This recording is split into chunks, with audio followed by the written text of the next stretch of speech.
Halo semua, pada kesempatan kali ini saya akan membahas mengenai rekonsiliasi obat. Yuk disimak sama-sama.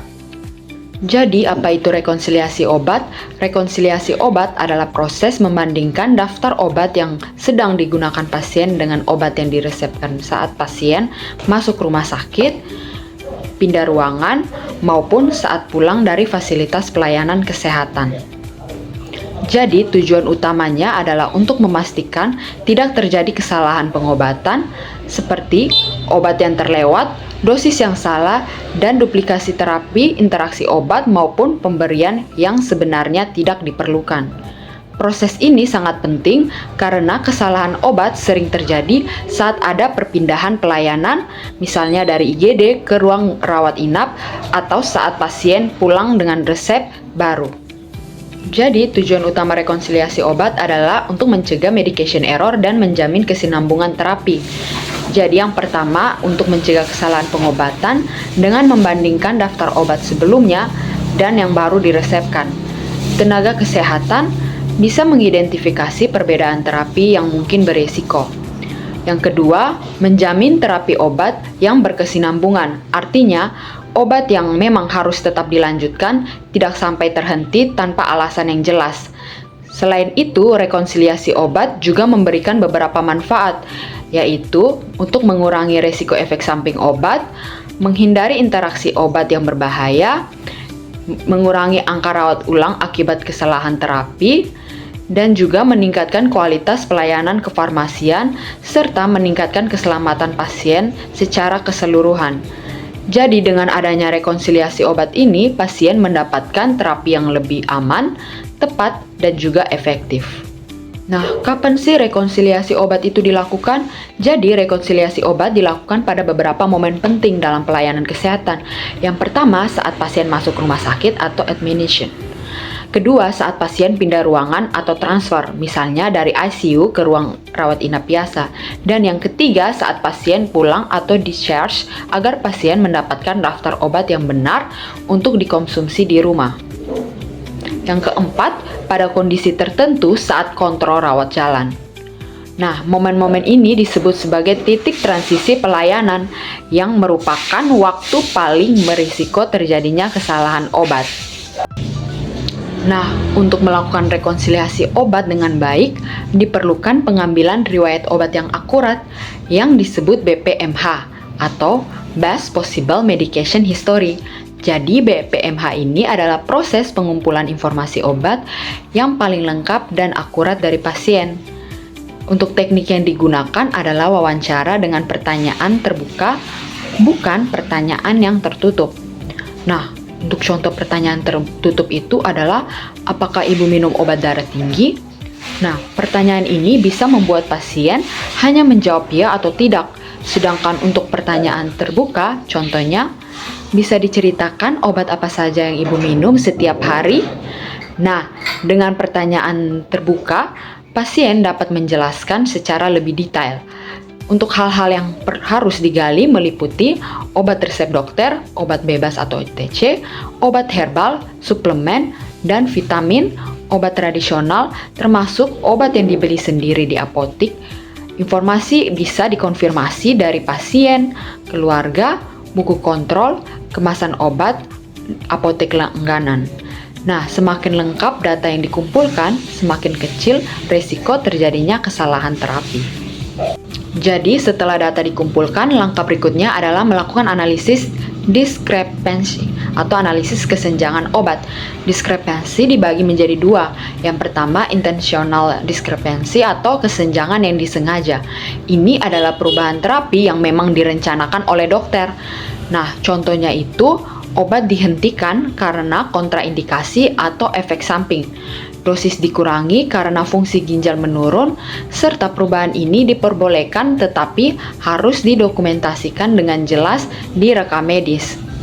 Yang kedua, ada unintentional discrepancy atau kesenjangan yang tidak disengaja. Nah, ini merupakan kesalahan yang tidak direncanakan. Contohnya itu, dokter lupa meresepkan obat rutin pasien, dosis yang ditulis terlalu tinggi atau terlalu rendah, obat penting tidak dicantumkan. Nah, jika ditemukan unintentional dispersion ini, maka harus segera dikonfirmasi kepada DPJP atau dokter penanggung jawab pelayanan. Nah, tujuan akhirnya adalah untuk memastikan semua terapi yang diberikan benar, aman, dan sesuai kebutuhan pasien. Ini adalah contoh form rekonsiliasi obat. Jadi rekonsiliasi obat seperti yang sudah dijelaskan sebelumnya adalah proses membandingkan daftar obat yang digunakan pasien sebelumnya dengan obat yang diresepkan saat ini untuk memastikan tidak ada obat yang terlewat, terduplikasi, atau salah dosis. Nah, di dalam form ini terdapat identitas pasien, tanggal, rekonsiliasi, daftar obat yang digunakan pasien, kolom dosis, rute, frekuensi, dan juga ada kolom keputusan di mana ada dilanjutkan, dihentikan, atau diubah. Tujuan utama dari rekonsiliasi obat adalah untuk mengidentifikasi diskrepansi atau ketidaksesuaian obat, mencegah medication error, meningkatkan keselamatan pasien.